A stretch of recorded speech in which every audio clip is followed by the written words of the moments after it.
In the last video, I was talking about types of support and evidence for the strong body paragraph, and just to summarize that, we looked at the possibility of using an example, cause, effect, showing a process, opinion of experts, that is a quotation or paraphrasing, statistics, facts as well. And we went through a few paragraphs to demonstrate how they can be used and used together, so that you don't just have to use one, but you can use two or three or four of them in one paragraph. Yeah. So, but in that chapter that I went over in the last video, there wasn't any information about comparison and contrast for some reason, but this is very powerful. It can be used in a very powerful way to support what you are saying, and it can be used, for example, with an example, and any of these as well. So if you think about comparison and contrast, so you could think about, say, Donald Trump, the president of the USA, and you could say that, you could argue that he is a very good president, but why is he a good president? Not that I think he is, but if you want to argue that he is, well, maybe you can narrow it down and say, well, his foreign policy is very good because it's better than, and if you use comparison and contrast, you could say it's better than Obama. Yes, because he's very strong on foreign policy, and he says that the coronavirus is the Chinese virus. Yes, and so he's sort of he's sort of sticking up for America and opposing China. Yes, so unlike Obama, who didn't do that, he was just too soft. Yeah, not that I believe that, of course, but anyway, but so you can see how comparison and contrast works. We've got an example there, the coronavirus situation, and using comparison and contrast between Trump and Obama. That's just a simple example.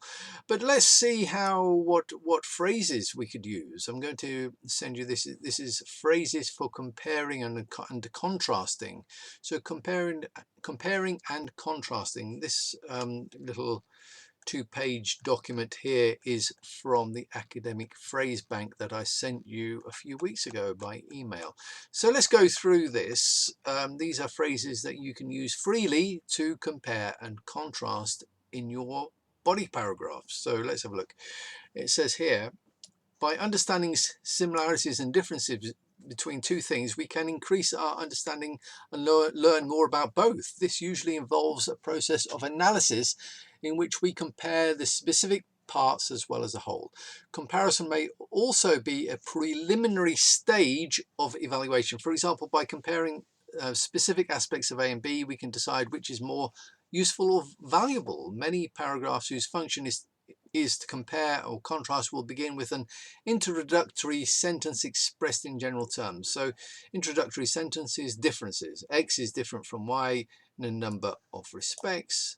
X differs from Y in a number of important ways, blah, blah, blah. And I'm just going through this very quickly as usual. You can read this on your own. So Smith 2003 found or observed only slight, minor, distinct, significant, notable, considerable, major differences between X and Y. Jones found dramatic differences in the rate of decline between X and Y, blah, blah, blah. And then introductory sentences, similarities. The mode of processing used by the right brain is similar to that, is comparable to that, is comparable in complexity to that used by the left brain. And then you could say there are a number of similarities between X and Y. The effects on of X on human health are similar to those of Y. Both X and Y generally take place in a safe environment.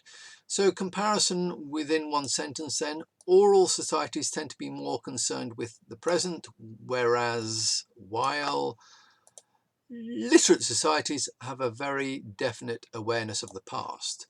You could say, whereas while oral societies tend to be more concerned with the present, literate societies have a very definite awareness of the past.